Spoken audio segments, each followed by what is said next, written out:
I can explain. You are making $500,000 and you were only going to pay me 30? You're getting 30 grand? I'm getting 1,000. Wait, you guys are getting paid? So here's the thing. The idea of musicals as a concept has some incredibly odd flexibility to it. Because when I say musical, you probably think of something like Cats, or Little Shop of Horrors, or more likely, a Disney movie. Something in the vein of Aladdin, Beauty and the Beast, or Frozen is a perfectly fine example of a traditional musical. But we can go deeper, because musicals are not always comprised of original music. If you want to get technical about it, we've been seeing examples of musicals using popular music of the time to get across the same messages in a traditional musical structure for about as long as the movie musical has existed. And these shows have become iconic and popular in their own right, like Mamma Mia or everybody's favorite Bryan Cranston movie, Rock of Ages. But I can make the argument that there is a third kind, one seldom talked about or even acknowledged. Because there are a myriad of films that borrow from or follow musical structure, but the music they're using is entirely or mostly coming from off-screen, sung by a disembodied voice who is effectively just narrating what the characters are feeling. Tarzan and Brother Bear stand out as an example of this kind of musical that I'd argue shouldn't even be counted as such. But then you have something in between that and the jukebox musical. Films where diegetic pop music is used to constantly convey the emotions of the characters on screen, such as Shrek, Guardians of the Galaxy, and the topic of today's discussion, Baby Driver.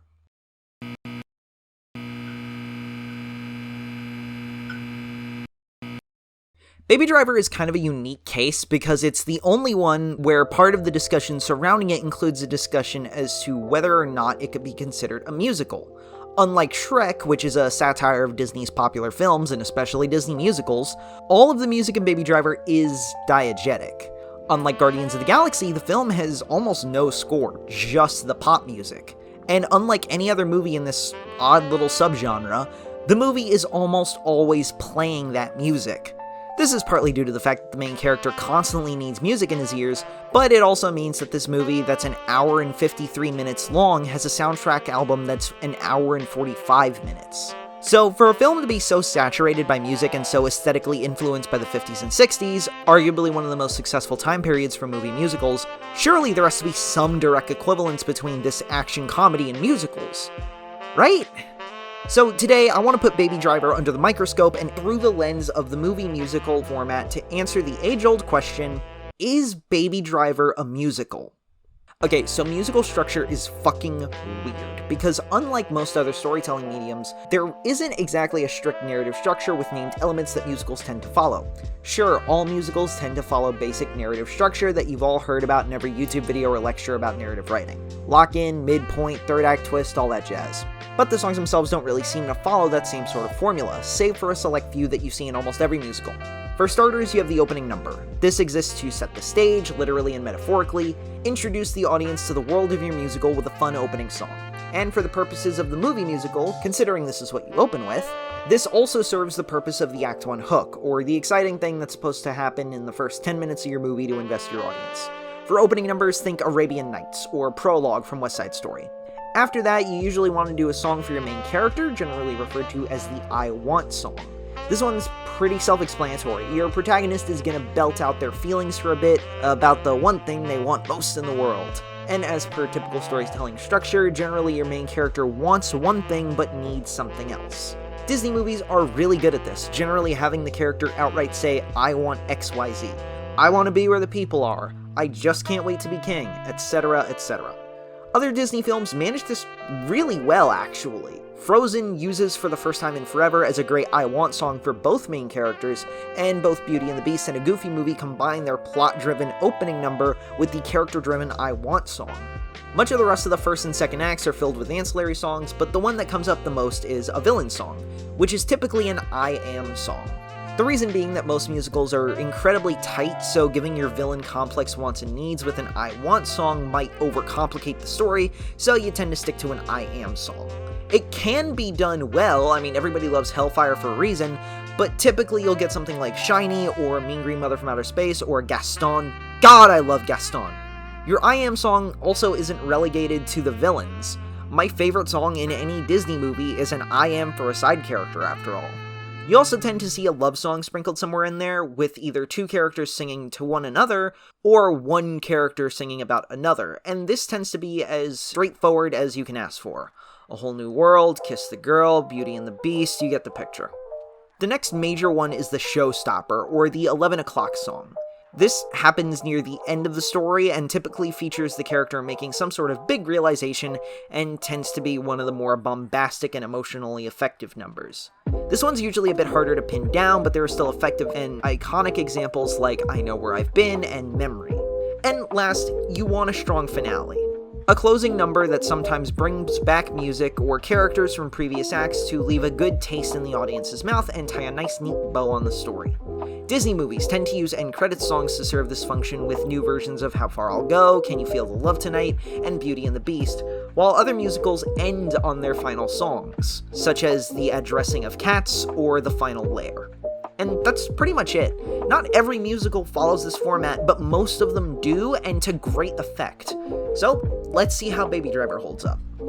I wouldn't exactly consider Bell Bottoms to necessarily be the opening number. Rather, I think it serves as more of an overture. Certain musicals will open with an instrumental piece to give the last few people time to get to their seats, and while this scene is definitely not one to miss, it really holds little narrative value. There's no dialogue and you don't learn much about any of the characters. Hell, one of the characters never returns after like the first 20 minutes. So, we'll call this the overture. The next two scenes are more explicit in what they're trying to do. The Harlem Shuffle coffee run further establishes Baby's carefree nature when he's off the job, and plants the seed of Deborah, and the Egyptian reggae scene serves as pure exposition, properly introducing us to our eventual antagonist, and establishing other characters and ideas that become more important as the film goes on. You could call these two scenes and songs in succession the opening number, but the thing is that nothing about either song really ties into establishing the world. They just set the pace of the scene and serve as backing. Skipping ahead a tiny bit, we actually get a few love songs almost back to back. B.A.B.Y. is the song that introduces Baby and Deborah, and is a pretty significant symbol of his immediate infatuation with her. Fast forward another bit, and we get both Deborah and Deborah, both of which amplify that infatuation. There are a couple of songs that lean on Baby's emotions and take advantage of the fact that, well, every damn song is about you. Most notably, we get lyrics like "Nowhere to run to, baby, nowhere to hide," and "When something is wrong with my baby," to put a pretty fine point on how our protagonist is feeling. There's a combination of Blur's Intermission and Hocus Pocus by Focus that creates a solid showstopper when Baby stops the show on Bats' life. Brighton Rock serves as a sort of villain song, I guess. It is a song that has a significance to Buddy, the film's antagonist, and his usage of it is one of the very few uses of music in the movie that doesn't come directly from Baby. But obviously nothing the music presents lyrically has any significance to the story. Hell, even the song that serves as the emotional linchpin of the story doesn't have much significance. Easy is a song about a breakup from a relationship where you gave it your all and it still wasn't enough. So now that it's over, this great weight has been lifted off your shoulders, so that's why you're easy. In fact, you're easy like Sunday morning. I guess it kinda makes sense in the context of Baby not having to work for Doc anymore, as short-lived as that was, but the emotional significance of it in the ending doesn't come from the song itself, simply who's singing it. Hell, the final song of the movie, the titular song in fact, means fucking nothing to the story.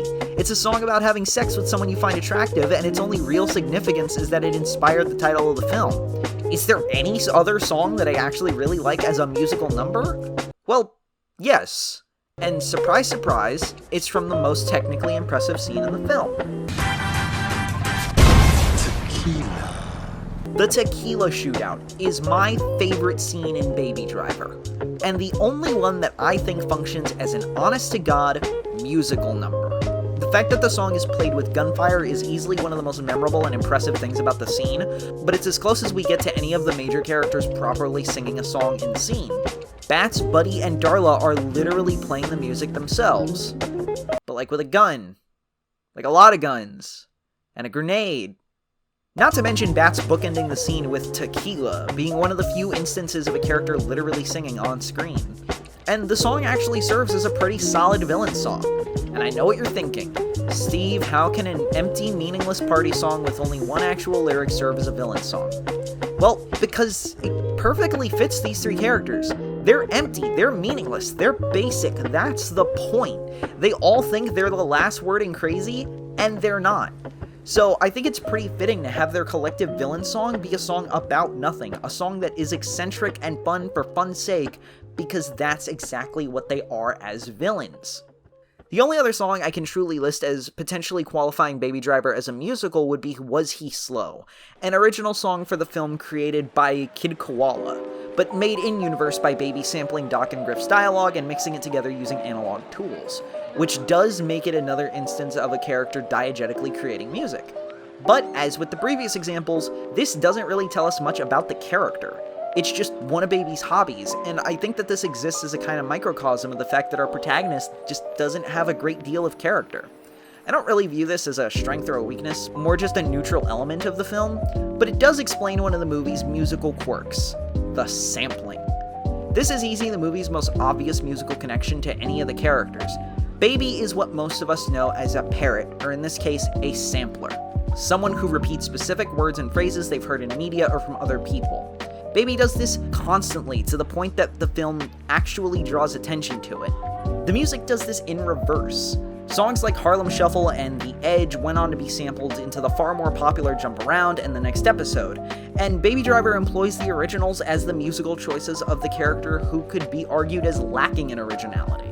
In a way, this is one of the core tenets of tying the movie's music to its narrative. Baby Driver is a technically complicated movie, and I think the music has only added to that complexity. On the one hand, it's lent the movie some of its most iconic moments and impressive achievements, but on the other, the sheer density of it has led to this insane discussion as to whether or not it can be classified as a musical. And I think that what's really interesting about this debate is that it's done for us what the music itself does for Baby: serve as a distraction. It's no surprise that, when you start tracking this, the musical debate really started intensifying as more and more of the main cast were kind of revealed to, allegedly, be pieces of shit. So, much like Baby using his music to block out his tinnitus, something a good chunk of the population can relate to, I think we as the audience manufactured a silly controversy to distract from the very real one. So, with all that said, no, I don't think Baby Driver is a musical. Just a movie about what it means to face the music. Special thanks to my buddies Omar, Christian, and Deverick for donating to the $10 tier on my Patreon. If you want to keep driving everything we do here at Chimera Films, please consider donating using the link below to get exclusive benefits such as current movie reviews, unless we're still under a strike. I don't know, I'm recording this all the way back in July, so I have no idea if the strike is still going on. I hope it's not. I hope the studios have been kind. But in addition to current movie reviews, once that strike ends, you'll also be getting access to, obviously your name and credits, exclusive videos for some of my longer projects, among others, so please consider donating with the link below. It really helps me out.